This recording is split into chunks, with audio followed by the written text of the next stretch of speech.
வணக்கம். ராகவ விஷன் செய்திகளுக்காக சரிதா புண்ணியமூர்த்தி. விரிவான செய்திகளை காணும் முன் இன்றைய முக்கிய செய்திகள்.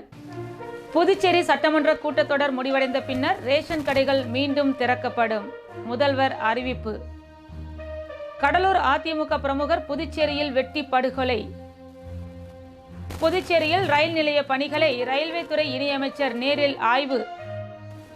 காவல்துறை சார்பில் போதைப் பொருளுக்கு எதிரான விழிப்புணர்வு மாரத்தான், 300க்கும் மேற்பட்டோர் பங்கேற்பு.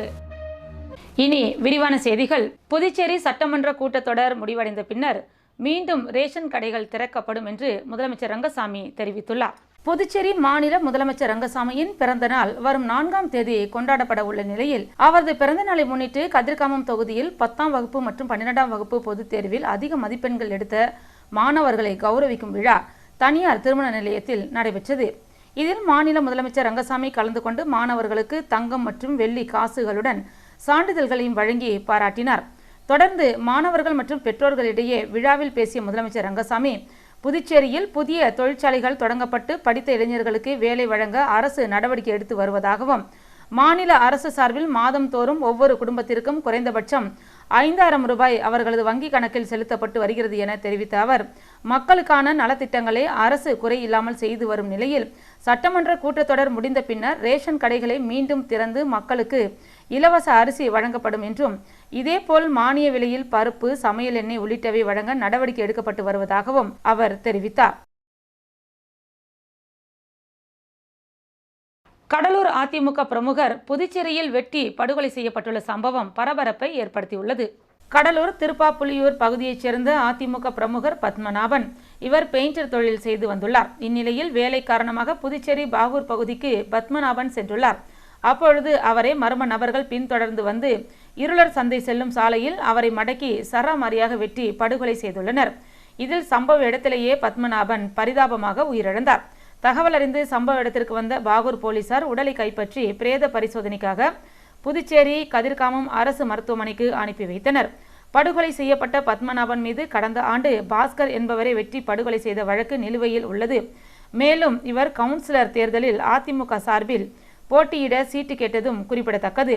மேலும் பத்மநாபன் வெட்டி கொலை செய்யப்பட்டது குறித்து போலீசார் தீவிர விசாரணை செய்து வருகின்றனர். அரசியல் காரணமாக படுகொலை செய்யப்பட்டாரா அல்லது முன் விரோதம் காரணமாக இந்த கொலை நடைபெற்றதா, இல்லை பாஸ்கர் என்பவரை கொலை செய்த வழக்கில் தொடர்புடையதால் பழிக்கு பழியாக இவரை வெட்டி கொலை செய்தார்களா என பல்வேறு கோணங்களில் போலீசார் தீவிர விசாரணை செய்து வருகின்றனர்.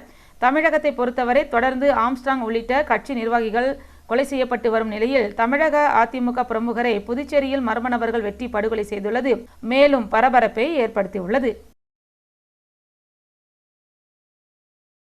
புதுச்சேரி ரயில் நிலையத்தில் நடைபெற்றுக் கொண்டிருக்கும் பணிகளை மத்திய இணையமைச்சர் சோமண்ணா ஆய்வு செய்தார். மத்திய ரயில்வே மற்றும் நீர்வளத்துறையின் இணையமைச்சர் சோமண்ணா புதுச்சேரி ரயில் நிலையத்தில் இன்று ஆய்வு மேற்கொண்டார். புதுச்சேரி ரயில் நிலையத்தில் மேற்கொள்ளப்பட்டு வரும் மேம்பாட்டு மற்றும் புதுப்பிக்கும் பணிகளின் வரைபடத்தை பார்வையிட்டு விவரங்களை கேட்டறிந்தார். தொடர்ந்து சிசிடிவி அறை மற்றும் ரயில் நிலையத்தை ஆய்வு மேற்கொண்ட அவர், ரயில் நிலைய வளாகத்தில் உள்ள கடையை பார்வையிட்டு ஊனமுற்றோர் மற்றும் சுய உதவி குழுவைச் சேர்ந்த பெண்களுக்கு கடைகளை ஒதுக்கவும் அறிவுறுத்தினார். ஆய்வின் போது சபாநாயகர் செல்வம், உள்துறை அமைச்சர் நமச்சிவாயம், மாநில பாஜக தலைவர் செல்வ கணபதி, தென்னக ரயில்வே கூடுதல் பொது மேலாளர் கௌஷல் கிஷோர், தலைமை கணக்கு அதிகாரி அமித்குமார் மன்வால், திருச்சி கோட்ட மேலாளர் அன்பழகன் உள்ளிட்ட அதிகாரிகள் உடனிருந்தனர். ஆய்வை தொடர்ந்து செய்தியாளர்களிடம் பேசிய அவர், 140 ஆண்டுகள் பழமையான புதுச்சேரி ரயில் நிலையத்தை மாதிரி ரயில் நிலையமாக மாற்றுவதற்காக 93 கோடி ரூபாயில் பணிகள் நடைபெற்று வரும் நிலையில் 1 ஆண்டுக்குள் பணிகள் முடிவடையும் என தெரிவித்த அவர், புதுச்சேரி ரயில் நிலையம் தூய்மையாக உள்ளது மகிழ்ச்சி அளிப்பதாகவும், மேலும் கூடுதல் கவனம் செலுத்த வேண்டுமெனவும் அறிவுறுத்தினார். தொடர்ந்து பேசிய அவர், மத்திய அரசு ரயில்வே துறைக்கு முக்கியத்துவம் அளித்ததன் காரணமாக 10 ஆண்டுகளில் ரயில்வே துறையில் பல்வேறு சாதனைகளை புரிந்துள்ளதாகவும் தெரிவித்தார். காவல்துறை சார்பில் போதைப் பொருளுக்கு எதிரான விழிப்புணர்வு மாரத்தான் நடைபெற்றது. புதுச்சேரியில் பள்ளி மற்றும் கல்லூரி மாணவர்கள் போதைப் பொருளுக்கு அடிமையாகுவதை தடுக்கும் பொருட்டு காவல்துறை சார்பில் பல்வேறு விழிப்புணர்வு ஏற்படுத்தி வருகின்றனர். இந்நிலையில் புதுச்சேரி காவல்துறை மற்றும் தனியார் அமைப்பு ஆகியவை இணைந்து போதைப்பொருள் பயன்பாட்டிற்கு எதிரான ஓட்டப்பந்தயம் நடத்தப்பட்டது. முன்னதாக காந்தி சிலை அருகே போதைப் பொருளுக்கு எதிராக உறுதிமொழி ஏற்றுக்கொண்டதை தொடர்ந்து ஓட்டப்பந்தயம் தொடங்கியது. இதனை முதுநிலை காவல் கண்காணிப்பாளர் நாரா சைத்தன்யா கொடியசைத்து தொடங்கி வைத்தார். இதில் காவல்துறை உள்ளிட்ட 300க்கும் மேற்பட்டோர் பங்கேற்று விழிப்புணர்வு ஏற்படுத்தினர். கடற்கரை சாலையில் உள்ள காந்தி சிலையில் தொடங்கிய ஓட்டமானது அஜந்தா சதுக்கம், காமராஜர் சதுக்கம், அண்ணா சதுக்கம் வரை சென்று மீண்டும் காந்தி சிலைக்கே வந்தடைந்தது. இந்த ஓட்டம் சுமார் 5 கிலோமீட்டர் வரை நடைபெற்றது.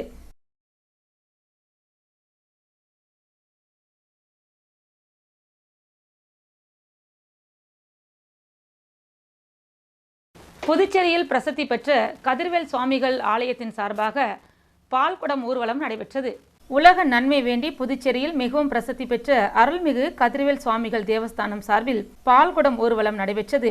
கதிர்வேல் சுவாமிகள் தேவஸ்தானத்தில் இருந்து 300க்கும் மேற்பட்ட பெண் பக்தர்கள் தலையில் பால் குடங்களை சுமந்து கொண்டு பல்வேறு வீதிகள் வழியாக சென்று அருகில் உள்ள அருள்மிகு கங்கையம்மன் ஆலயத்தை அடைந்தனர். தொடர்ந்து பக்தர்கள் சுமந்து வந்த பால் குடங்களில் இருந்த பாலை அம்மனுக்கு அபிஷேகம் செய்து வழிபட்டனர்.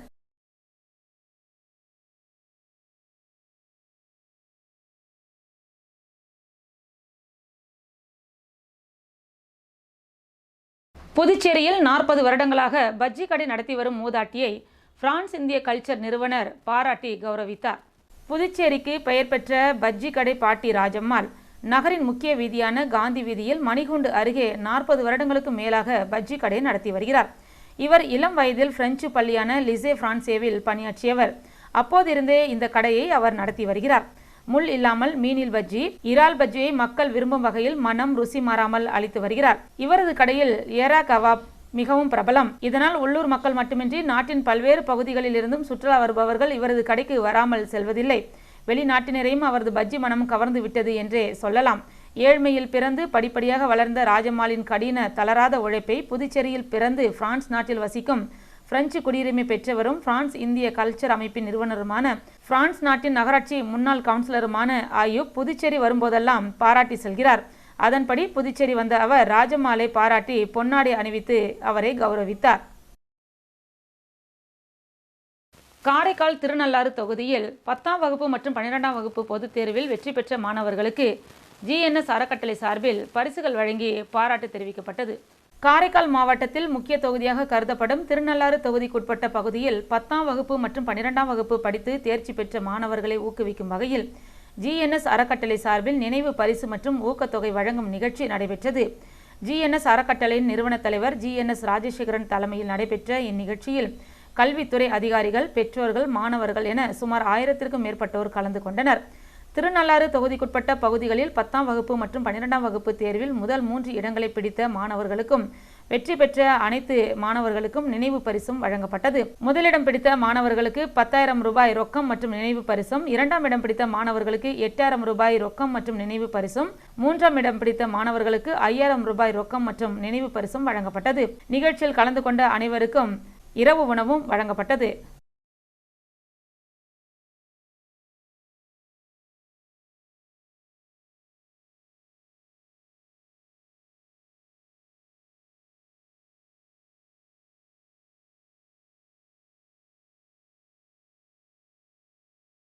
பெரிய கன்னியக்கோவில் பகுதியில் அமைந்துள்ள ஸ்ரீ மன்னாதீஸ்வரர் ஆலயத்தில் பூ போடுதல் நிகழ்ச்சி நடைபெற்றது. புதுச்சேரி மாநிலம் பாகூர் கொம்யூன் பெரிய கன்னியா கோவில் பகுதியில் அமைந்துள்ள பழமை வாய்ந்த பிரசித்தி பெற்ற அருள்மிகு ஸ்ரீ மன்னாதீஸ்வரர் உடனுரை ஸ்ரீ பச்சை வாழியம்மன் ஆலயத்தில் வருகின்ற ஆடி மாதம் 24ஆம் தேதி, அதாவது ஆகஸ்ட் 9ஆம் தேதி வெள்ளிக்கிழமை மாலை 5 மணி அளவில் தீமிதி திருவிழா நடைபெற உள்ளதை முன்னிட்டு ஸ்ரீ பச்சைவாழி அம்மன் ஆலயத்தில் உள்ள ஸ்ரீ வலம்புரி விநாயகர், ஸ்ரீ மன்னாதீஸ்வரர், ஸ்ரீ பச்சைவாழி அம்மன், ஸ்ரீ சுப்பிரமணிய சமேத வள்ளி தெய்வானை போன்ற பரிவார மூர்த்திகள், மூலவர் மற்றும் உற்சவ மூர்த்திகளுக்கு அபிஷேகத்தூள், சந்தனம், விபூதி, பன்னீர், தேன், இளநீர், பஞ்சாமிர்தம், பழ வகைகள், பால், தயிர் போன்ற வாசனை திரவியங்கள் மூலம் சிறப்பு அபிஷேகம் செய்து அதனைத் தொடர்ந்து பூக்களால் அலங்கரிக்கப்பட்டு மகா தீபாராதனை நடைபெற்றது. மாலையில் சன்னதியில் உள்ள அனைத்து பரிவார மூர்த்திகளுக்கும் ஸ்ரீ மன்னாதீஸ்வரர், ஸ்ரீ பச்சைவாழி அம்மன் சுவாமிகள் ஆகம விதிப்படி பாடல்கள் பாடி பூ போடும் நிகழ்ச்சியும் நடைபெற்றது. இதில் கன்னிக்கோவில் பகுதியை சுற்றியுள்ள பக்தர்கள் மற்றும் அருகாமையில் உள்ள அனைத்து கிராம பொதுமக்களும், ஊர் பெரியோர்களும், பஞ்சாயத்துவார்களும் கலந்து கொண்டு சுவாமிக்கு பூ போடும் நிகழ்ச்சியினை நடத்தி வைத்தனர். பிறகு மகா தீபாராதனையும் காண்பிக்கப்பட்டது. இந்நிகழ்ச்சிகளுக்கான ஏற்பாடுகளை கோயில் நிர்வாக அதிகாரி பெருமாள் என்ற மாறன், விழா குழு தலைவர் செந்தில்குமார் மற்றும் உறுப்பினர்கள் உபயதாரர், காட்டுக்குப்பம் பகுதியைச் சேர்ந்த பார்த்திபன் அவர்களின் குடும்பத்தாரும் மற்றும் ஊர் பொதுமக்கள், இளைஞர்கள் செய்திருந்தனர். சன்னதிக்கு வந்திருந்த பெரியோர்களுக்கு மாலை அணிவித்து மரியாதை செய்து திருவிழாவிற்கான பத்திரிகை வழங்கப்பட்டது. சாரோன் சொசைட்டி ஆஃப் பாண்டிச்சேரி சார்பில் போதைப் பொருளுக்கு எதிரான பேரணி நடைபெற்றது. சாரோன் சொசைட்டி ஆஃப் புதுச்சேரி, தேசிய வில்லியனூர் கஸ்தூரிபா அரசு மன பெண்கள் நலத்திட்டம், புதுச்சேரி அரசு கல்லூரி மற்றும் புதுச்சேரி அரசு தேசிய மனநலத்துறை இணைந்து போதைப் பொருள் பயன்பாட்டிற்கு எதிரான பேரணியை இன்று நடைபெற்றது. வில்லியனூர் திருக்காமீஸ்வரர் கோவிலிலிருந்து கஸ்தூரிபா கல்லூரி வரை இந்த பேரணி நடைபெற்றது. இதனை துணை மாவட்ட ஆட்சியர் சோமசேகர் அப்பாராவ் கோட்டாரு கொடியசைத்து துவக்கி வைத்தார். வில்லியனூர் காவல் நிலைய inspector Arumugam, sub inspector Saranya ஆகியோர் முன்னிலை வகித்தனர். கல்லூரி முதல்வர் Cheryl on J Sivan, Indira Gandhi அரசு மருத்துவக் கல்லூரியின் மனநல மருத்துவத்துறை மருத்துவர் அரவிந்தன், புதுச்சேரி தேசிய மனநல திட்ட மருத்துவர் ராஜா ஆகியோர் தலைமை தாங்கினர். Rotary club of Pondicherry, French city நிர்வாகிகள், மண்ணுக்கும் மக்களுக்கும் நிறுவனர் மகேந்திர வேலன், இணைந்த கரங்கள் கோபாலகிருஷ்ணன், வரலட்சுமி உள்ளிட்டோர் கலந்து கொண்டனர். இந்நிகழ்ச்சிக்கான அனைத்து ஏற்பாடுகளையும் கல்லூரி சாரோன் சொசைட்டி ஆஃப் பேராசிரியர்கள் அமுதன் மற்றும் மேரி ஜூடி, பாண்டிச்சேரி நிறுவனர் மற்றும் செயலர் மோகன், சாரோன் சொசைட்டி தன்னார்வ தொண்டர்கள் ராஜ்குமார், சவரிநாதன், பக்தவச்சலம் ஆகியோர் செய்திருந்தனர். நிகழ்ச்சி நிறைவாக சுகுணா சீதா நன்றி கூறினார்.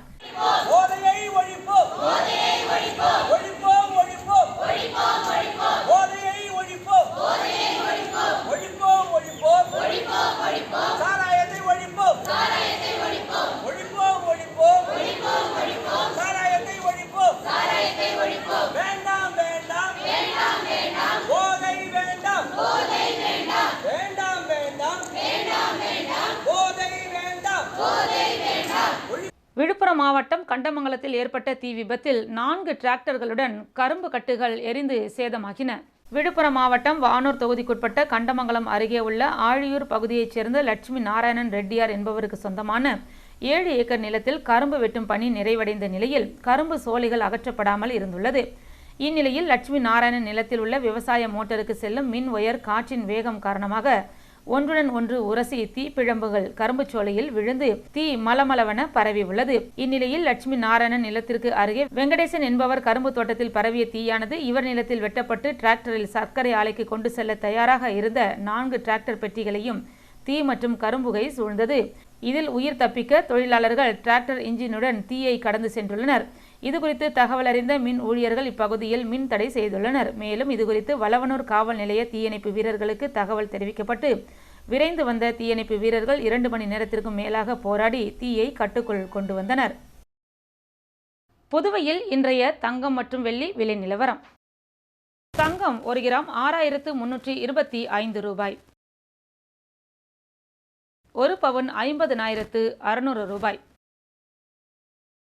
வெள்ளி 10 கிராம் 860 ரூபாய்.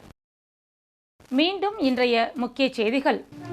புதுச்சேரி சட்டமன்ற கூட்டத்தொடர் முடிவடைந்த பின்னர் ரேஷன் கடைகள் மீண்டும் திறக்கப்படும், முதல்வர் அறிவிப்பு. கடலூர் அதிமுக பிரமுகர் புதுச்சேரியில் வெட்டி படுகொலை. புதுச்சேரியில் ரயில் நிலைய பணிகளை ரயில்வே துறை இணையமைச்சர் நேரில் ஆய்வு. காவல்துறை சார்பில் போதைப் பொருளுக்கு எதிரான விழிப்புணர்வு மாரத்தான், 300க்கும் மேற்பட்டோர் பங்கேற்பு. இத்துடன் செய்திகள் நிறைவடைந்தன. வணக்கம்.